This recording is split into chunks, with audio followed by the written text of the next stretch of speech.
ਹਾਂਜੀ, ਸਤਿ ਸ਼੍ਰੀ ਅਕਾਲ ਸਾਰਿਆਂ ਨੂੰ ਐਂਡ ਤੁਹਾਡਾ स्वागत किया जाता है इन हरियाणा एग्जाम्स रिजल्ट गुरु। मैं आपकी हरजोत कौर मान आज लेके आई हूँ आपके लिए क्वेश्चंस। और लास्ट क्लास में हमने क्वेश्चन करा था पेस मेकर से, है ना। तो पेस मेकर से ही हम क्वेश्चन को आगे बढ़ाते हैं। यहाँ पे हम बात करेंगे पेस मेकर के बारे में। पहले ही मैंने आपको एक चीज़ बात बताई थी कि जो हमारा दिल है ना सरकार, वो दिमाग की नहीं सुनता, है ना।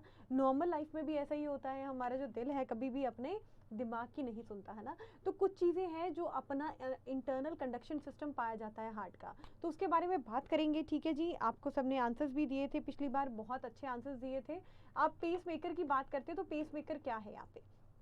पेस मेकर कुछ नहीं है, यहाँ पे हमने दिल बना लिया है, ठीक है। एक प्यारा सा दिल बना लिया, दिल के करे 4 हिस्से। और मुझे आप कमेंट में ये बताओगे कौन सा हिस्सा हमारा डी ऑक्सीजनेटेड ब्लड लेके जाता है और कौन सा ऑक्सीजनेटेड ब्लड लेके जाता है।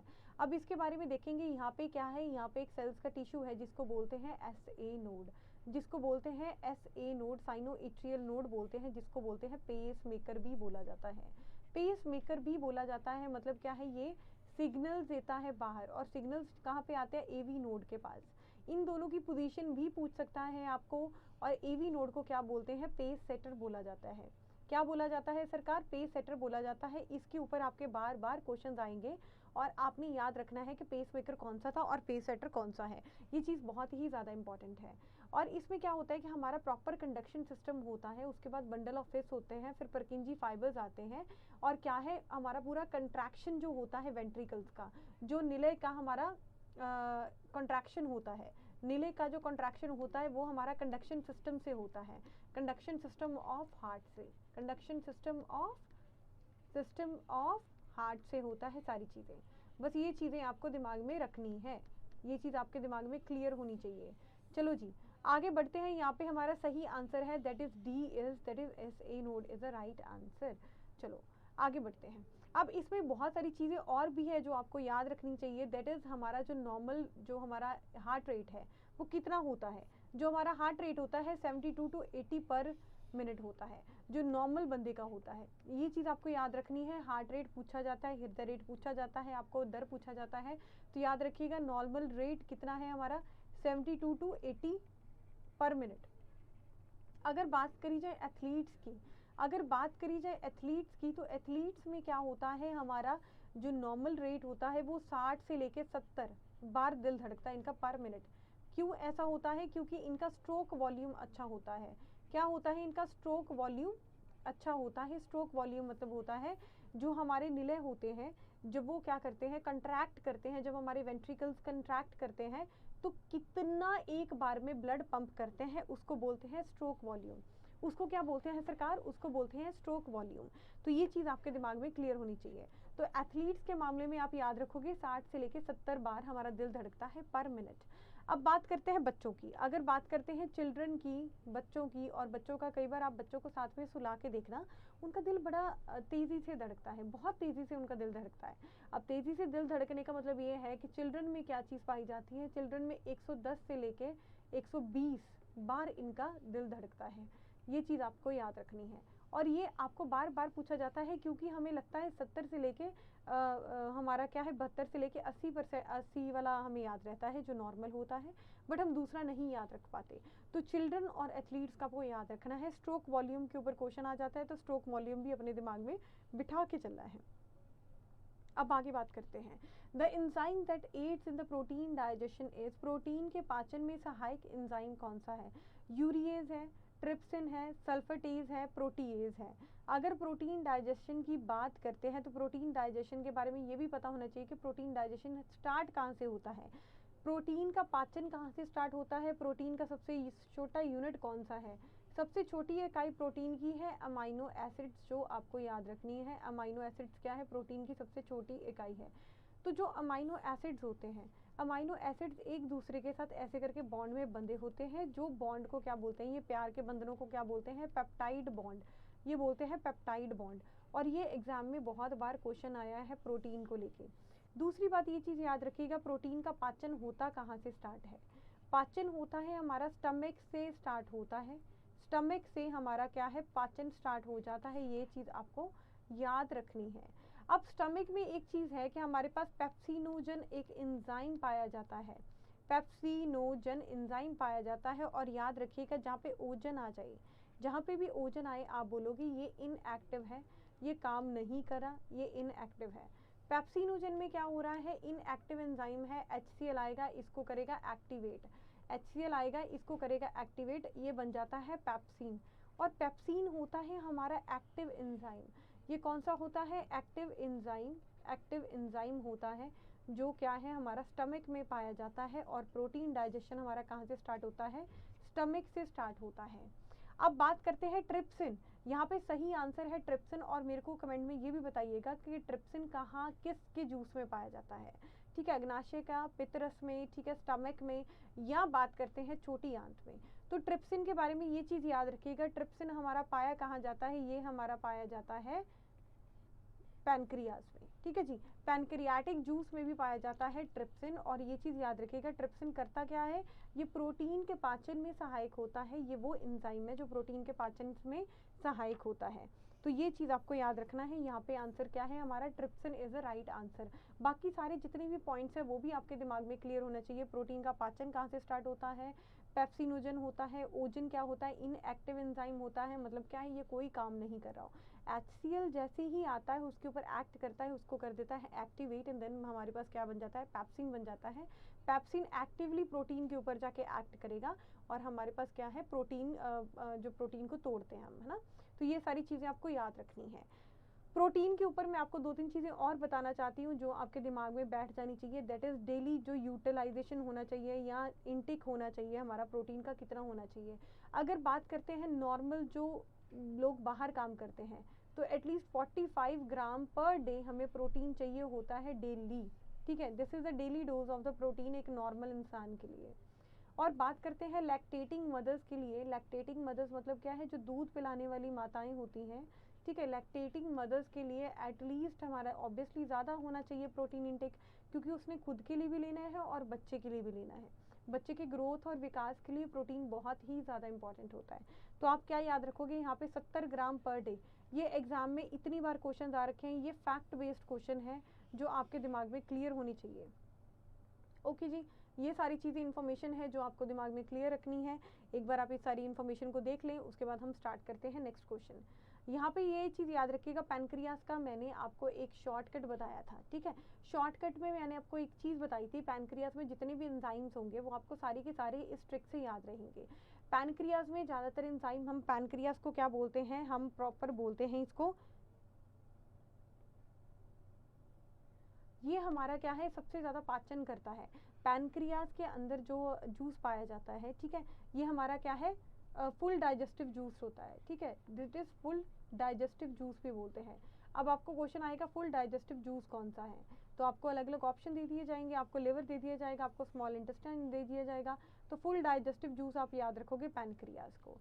अब याद कैसे रखना है, एक छोटा सा बच्चा है चीनू, और चीनू को आप कह रहे हो कि पान खाओ, ठीक है। तो आपने कैसे बोला है, पान आप लो चीनू ट्राई करो ना, ठीक है, पान आप लो चीनू ट्राई करो ना, ठीक है। पान से याद रखिएगा पैनक्रियाटिक एंजाइम्स की बात करते हैं तो कहानी यहाँ से शुरू होती है, आपसे याद रखना है अमाइलेज।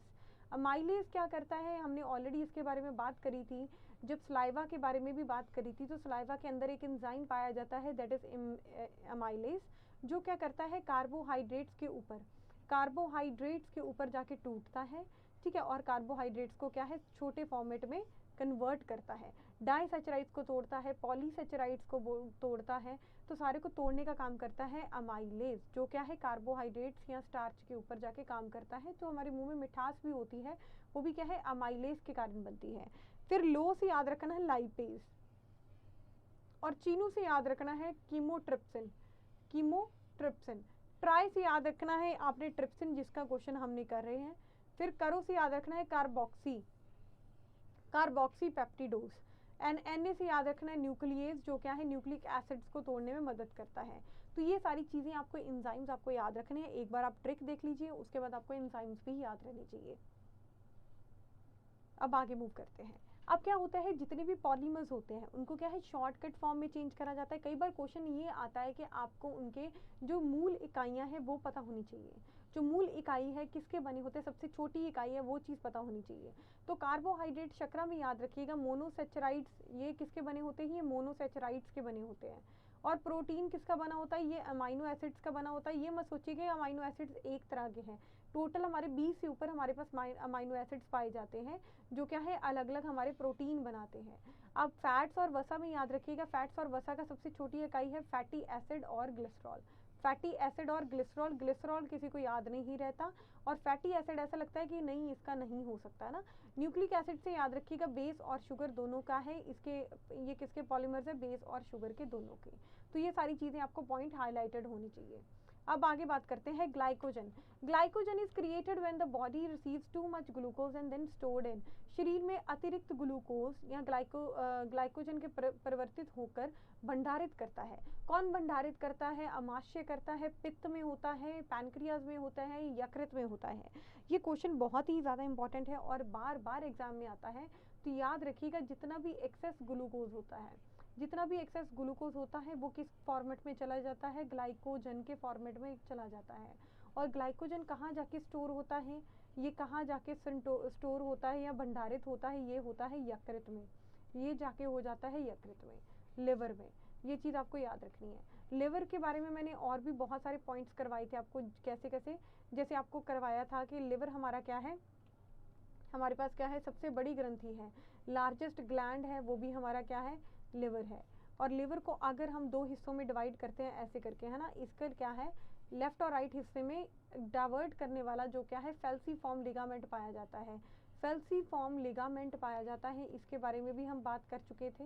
और एक इसमें पाए जाते हैं कुफर सेल्स, इसमें पाए जाते हैं कुफर सेल्स। कुफर सेल्स क्या करते हैं सरकार, ये करते हैं जितना भी पॉइजनस चीज़ें होते हैं उनके साथ झगड़ा करने में मदद करता है हमारा लिवर या यकृत मदद करता है।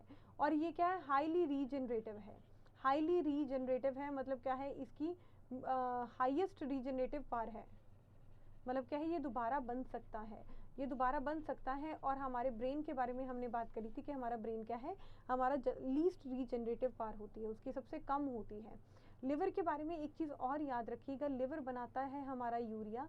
ये पिछली क्लास में बहुत सारे लोगों को कन्फ्यूज़न थी कि यूरिया किडनी बनाता है, किडनी सिर्फ फिल्ट्रेशन करता है, सिर्फ फिल्ट्रेशन करने का काम होता है, पुनर्अवशोषण करने का काम होता है किडनीज का, किडनीज के अलावा उसके अलावा कोई काम नहीं होता। तो लिवर से आप याद रखिएगा यूरिया फॉर्मेशन कहाँ पे होती है, लिवर में होती है। ग्लाइकोजन कहाँ पे स्टोर होता है, यहाँ पे ही स्टोर होता है। Glycogen stored, glycogen is stored, ये भी चीज़ आपको याद रखनी है। ग्लाइकोजन को स्टोर करने के बाद आपको दो तीन चीज़ें और याद रखनी है लिवर के साथ, जितने भी फैट सॉल्युबल वाइटामिन है, जिनको हम कीड़ा के नाम से याद रखा था, कीड़ा से हमने याद रखा था fat soluble vitamin, fat soluble vitamin, वसा में घुलनशील वाइटामिन।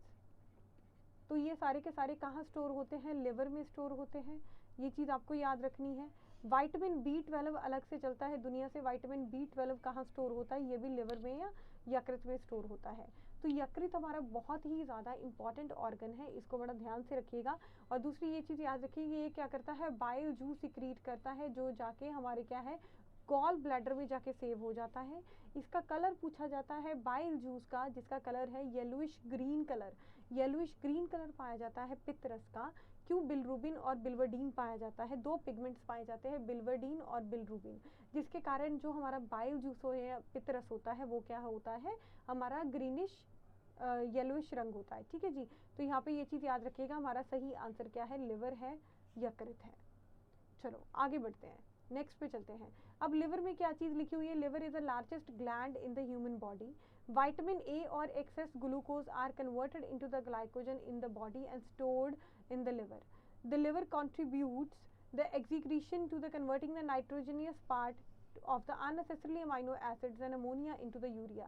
ये यूरिया बनाता है, ये चीज़ याद रखिएगा। The cells of the liver and the spleen break down the redundant blood cells. तो ये सारी चीज़ें आपको याद रखनी है लिवर के बारे में, जो लिवर हमारा बहुत ही ज़्यादा इंपॉर्टेंट है। अब नेक्स्ट है digestion is impacted by the gall bladder stone. अब सिंपल सी बात है, अगर मान लो गॉल ब्लैडर क्या है, हमारे पास यहाँ पे लिवर है, लिवर के नीचे ही हमारे पास एक गॉल ब्लैडर होता है, जिसमें क्या है, जितना भी पित्त रस होता है, बाइल जूस होता है, बाइल जूस होता है, वो कहाँ जाके गॉल ब्लैडर में सेव हो जाता है। ये पानी वाला होता है, पानी जैसा होता है, बट इसको कंसंट्रेट कौन करता है, इसको गॉल ब्लैडर कंसंट्रेट करता है। अब क्या होता है, बहुत सारे लोगों का गॉल ब्लैडर बाहर निकाल दिया जाता है, चाहे तो कोई और इशू आ जाता है कैंसरस सेल्स के कारण, या आप मान के चलो कोई पत्थरी वगैरह आ गई तो इसके कारण भी गॉल ब्लैडर को रिमूव कर दिया जाता है। तो गॉल ब्लैडर को जैसे ही रिमूव करते हैं तो उन पेशेंट्स को बोला जाता है कि भाई आप फैट्स वाला खाना नहीं खाओगे, कोई भी ऐसा खाना नहीं खाओगे जो आपके सेहत के लिए हानिकारक है। क्यों? क्योंकि अब आपकी स्टोर करने के लिए गॉल ब्लैडर नहीं है, बाइल जूस को स्टोर करने के लिए गॉल ब्लैडर नहीं है। तो इसका कलर याद रखिएगा, येलोइश ग्रीन कलर होता है, येलोइश ग्रीन कलर होता है हमारे बाइल जूस का, ग्रीन कलर। और किसके कारण होता है? ये हमारे दो पिगमेंट्स के कारण, बिल्वर्डिन और बिलिरुबिन, इन दोनों के कारण होता है हमारा येलोइश ग्रीनिश कलर। तो ये सारी चीज़ें आपको याद रखनी है। और किसके कारण ये क्या करता है, बाइल जूस करता है emulsification of fat, emulsification of fat, emulsification of fat. अगर इमल्सिफिकेशन नहीं हो पाएगा तो याद रखिएगा क्या होता है, हमारे पास इशू हो जाता है, हमारी फैट क्या है, डाइजेशन नहीं हो पाता। तो यहाँ पे सही आंसर क्या है, फैट है। आगे चलते हैं। The stone that is form in the human kidney primarily include. तो हमारे जो स्टोन्स पाए जाते हैं ह्यूमन किडनी में, तो और बहुत सारे लोगों को गुर्दों में बहुत ज़्यादा पेन भी होता है, क्या होता है जब जो पत्थरी होती है उसको निकालते भी हैं, ठीक है, और बहुत सारे और भी मेथड्स होते हैं। तो याद रखिएगा वो जो किडनी का जो स्टोन होता है वो किसका बना होता है, कैल्शियम का बना होता है, सोडियम एसीटेट का बना होता है, या मैग्नीशियम सल्फेट का बना होता है, या कैल्शियम ऑक्सलेट का बना होता है। तो जो स्टोन्स या पत्थर बने होते हैं वो किसके बने होते हैं, ये कैल्शियम ऑक्सलेट के बने होते हैं। ये क्वेश्चन बहुत ही ज़्यादा इंपॉर्टेंट है और बहुत सारे एग्जाम्स में बार बार घुमा फिरा के पूछा जाता है ये क्वेश्चन, और ये क्वेश्चन बहुत ही ज़्यादा फेमस क्वेश्चन है। तो आपको ये चीज़ याद रखनी है। यहाँ पे क्या है, डी आंसर है। अब ये देखिए यहाँ पे क्या है, जो स्टोन फॉर्मेशन होता है ह्यूमन किडनीज में वो किसके कारण होता है, कैल्शियम ऑक्सलेट वहाँ पे जाके जमा हो जाता है। अब वो क्या है, स्टोन्स या पत्थरी बना देते हैं।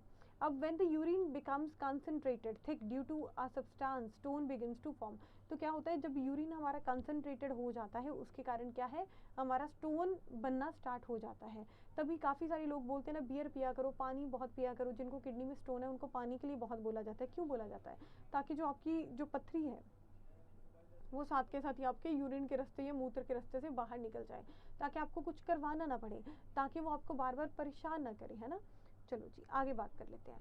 RH factor gets its a name from the particular kind of ape है, ह्यूमन है, रैट है, मंकी है।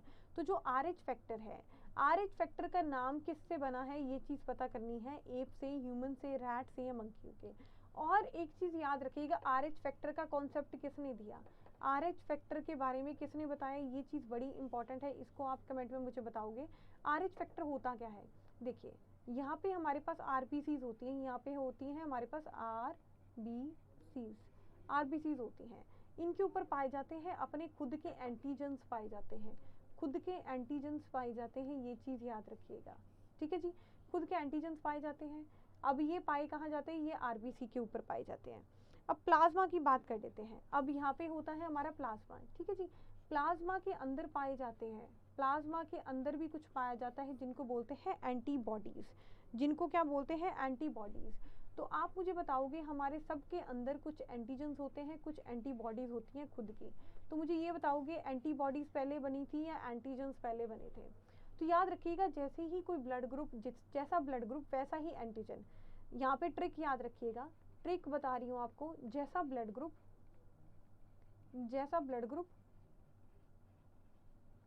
वैसा एंटीजन,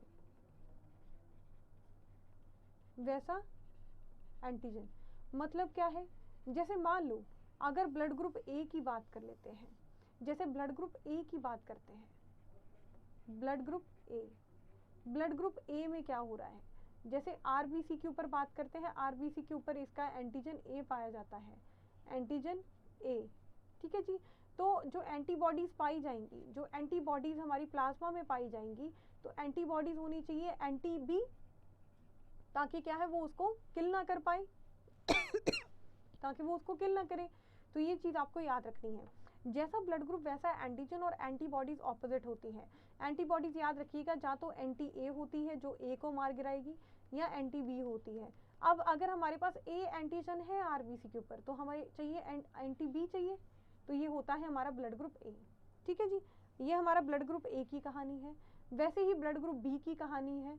ब्लड ग्रुप बी पे क्या हो रहा है, यहाँ पे हमारा आरबीसी है, इसके ऊपर है एंटीजन बी, जैसा ब्लड ग्रुप वैसा एंटीजन। अब ये एंटीजन बी हो गया, बट एंटीबॉडीज जो पाई जाएंगी प्लाज्मा के अंदर, एंटीबॉडीज या प्रतिरक्षी जो पाई जाएंगी वो कौन सी पाई जाएंगी, एंटी ए पाई जाएंगी। ये चीज़ आपको दिमाग में क्लियर करके रखनी है। ओके जी। अगर बात करते हैं, जैसे मान लो ए बी ब्लड ग्रुप की बात करते हैं, मैंने बोला जैसा ब्लड ग्रुप वैसा एंटीजन, जैसा ब्लड ग्रुप वैसा एंटीजन, इसका मतलब ये है कि जो इसका आरबीसी होगा दोनों होंगे इसके अंदर, एंटीजन ए भी होगा और एंटीजन बी भी होगा, एंटीजन ए बी और एंटीजन बी भी होगा, दोनों एंटीजन होंगे। अब दोनों एंटीजन पाए गए, कोई दिक्कत नहीं है। अब इसके बाद क्या है, इसके बाद एंटीबॉडीज कोई नहीं होंगी, ठीक है, इसके बाद एंटीबॉडीज कोई नहीं है, जिसके कारण क्या है, कोई भी आप डोनेट करोगे, कोई भी ब्लड आप डोनेट करोगे, आराम से ए बी ब्लड ग्रुप वालों को चढ़ जाता है और कोई रिएक्शन नहीं करता, बाकी सारे में होता है। अब क्या हो रहा था, आरएच फैक्टर पहले देखा गया था कि एक मंकी या बंदर के ऊपर है। आरएच फैक्टर पहले ये चीज़ देखी गई थी कि किसी एक बंदर या मंकी के ऊपर है, और उसके बाद क्या करा इन्होंने, ये मंकी के ऊपर माना गया। अब इन्होंने बोला कि नहीं, ये इंसानों में भी पाया जाता है, एक होता है आरएच नेगेटिव और एक होता है आरएच पॉजिटिव। आरएच नेगेटिव वाले वो लोग हैं जिनके उस आरबीसी के ऊपर एंटीजन नहीं पाया जाता, डी एंटीजन नहीं पाया जाता, डैग भी बोला जाता है, डी एंटीजन नहीं पाया जाता है। आरएच पॉजिटिव वो लोग हैं जिनके आरबीसी के ऊपर डी एंटीजन पाया जाएगा, डी एंटीजन पाया जाएगा। तो ये सारी चीज़ें आपको डिटेल एक्सप्लेनेशन में याद होनी चाहिए। एक में ही, यहाँ पे एक स्लाइड में ही हमारे बहुत सारे क्वेश्चंस बन रहे हैं, आपको कुछ भी पूछा जा सकता है। ब्लड ग्रुप ए में क्या है, कौन सा एंटीबॉडी है, कौन सा एंटीजन पाया जाता है, आरएच पॉजिटिव नेगेटिव में कौन सा एंटीजन पाया जाता है, तो आप याद रखोगे डी एंटीजन की बात हो रही है। तो ये सारी चीज़ें आपको याद रखनी है। मंकी, ठीक है जी। Which of the following minerals regulate the heart beat and is necessary. अब इनमें से ये बताइए कौन सा मिनरल है जो हमारे हृदय की धड़कन को नियंत्रित करने के लिए आवश्यक है। पोटाशियम है, सल्फर है, सोडियम है या लोहा है।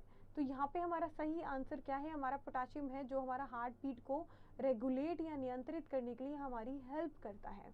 आगे बात कर लेते हैं, नेक्स्ट बात करते हैं। यहाँ पे एक और चीज़ बोलना है, यहाँ पे ये चीज़ याद रखिएगा, पोटाशियम क्या करता है, हमारे हार्ट बीट और पल्स सिस्टम को कंट्रोल करता है। और यहाँ पे क्या है, मीट, फिश, ग्रेन, जो फ्रूट वेजिटेबल्स होते हैं वो सारे के सारे बहुत अच्छे सोर्स होते हैं हमारे सोडियम और पोटाशियम के। सोडियम क्या हेल्प करता है, ब्लड प्रेशर कंट्रोल करने में हेल्प करता है। आपको पता है अगर किसी का ब्लड प्रेशर लो हो रहा होता है तो हम कहते हैं उसको नमक वाला पानी, नमक वाला घोल दे दीजिए, है ना। तो वो क्या करता है, ब्लड प्रेशर भी मेंटेन करता है और हमारा जो वाटर बैलेंस है वो भी मेंटेन करने में हेल्प करता है। तो इसमें कुछ सोर्सेज दे रखी हैं, ये भी चीज़ आपको याद रखनी है। अब दूसरी एक चीज़ याद रखनी है, जो आयरन होता है, जो आयरन होता है वो हमारा किसको हेल्प करता है, वो हमारा क्या है, हीमोग्लोबिन बनाने में हेल्प करता है, क्योंकि ये तत्व हमारे किस में पाया जाता है, हीमोग्लोबिन में पाया जाता है। तो ये सारी चीज़ें आपको याद रखनी है। अब विच of the following is not a protein found in the plasma, which of the following is not a protein found in the plasma, globulin, prothrombin, fibrinogen and hemoglobin। यहाँ पे एक चीज़ बताना चाहती हूँ आपको, जब भी आपने प्लाज्मा के प्रोटीन्स के बारे में याद रखना है तो आप कैसे याद रखोगे, ट्रिक से याद रखोगे। ट्रिक यहाँ पे लिख रही हूँ आपके लिए,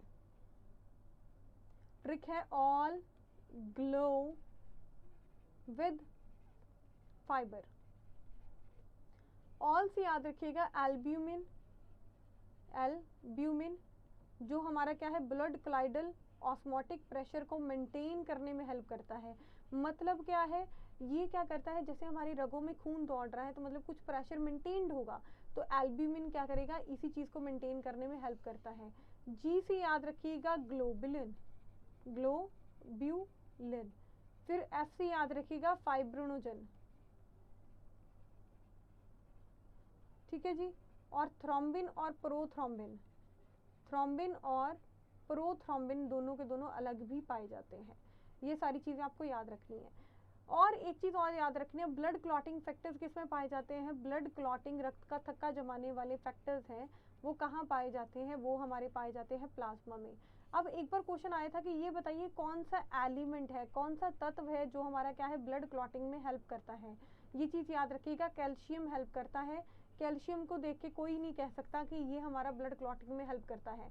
तभी ये क्वेश्चन बार बार पूछा जाता है, तो याद रखिएगा एलिमेंट कौन सा हेल्प करता है, हमारा कैल्शियम हेल्प करता है। दूसरी याद रखिएगा कौन सा वाइटामिन है जो हमारा ब्लड क्लॉटिंग में, रक्त का थक्का जमाने में हेल्प करता है, तो ये हमारा क्या है, विटामिन के है। ये भी चीज़ आपको दिमाग में क्लियर होनी चाहिए। तो ये सारे बहुत सारे इंपॉर्टेंट क्वेश्चंस थे जो हमें कर रहे हैं साथ के साथ ही। और इनमें से कौन सा प्रोटीन है जो प्लाज्मा में नहीं मिलता है, तो प्लाज्मा में कौन सा प्रोटीन नहीं पाया जाता है, ये पाया जाता है हीमोग्लोबिन नहीं पाया जाता है। ये चीज़ आपको दिमाग में क्लियर होनी चाहिए, क्योंकि हीमोग्लोबिन किसके अंदर पाया जाता है, ये आरबीसी के लाल रक्त कोशिकाओं के ऊपर पाया जाता है। दूसरी ये चीज़ याद रखना है, इसके अंदर आयरन पाया जाता है, आयरन का बना होता है। और कितना पाया जाना चाहिए, हीमोग्लोबिन हमारा क्या है, 12 से लेके 16 ग्राम तक हीमोग्लोबिन हमारा पाया जाना चाहिए। ये सारी के सारे इंपॉर्टेंट पॉइंट्स हैं हीमोग्लोबिन के रिलेटेड। और हीमोग्लोबिन की प्रेजेंस के कारण ही जो हमारे रक्त का रंग लाल दिखता है, रेड कलर दिखता है। ये सारी की सारी चीज़ें आपको याद रखने वाली हैं। आप तब तक इनको नोट डाउन कर लीजिए, तब तक हम इसको और देख लेते हैं।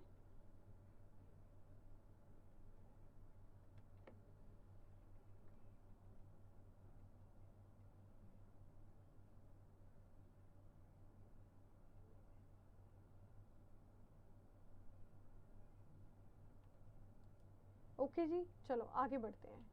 Next, a good source of is golden rice. ठीक है, गोल्डन राइस किसका अच्छा स्रोत है, विटामिन ए का, प्रोटीन का, फैट्स का, वसा का, या विटामिन बी का।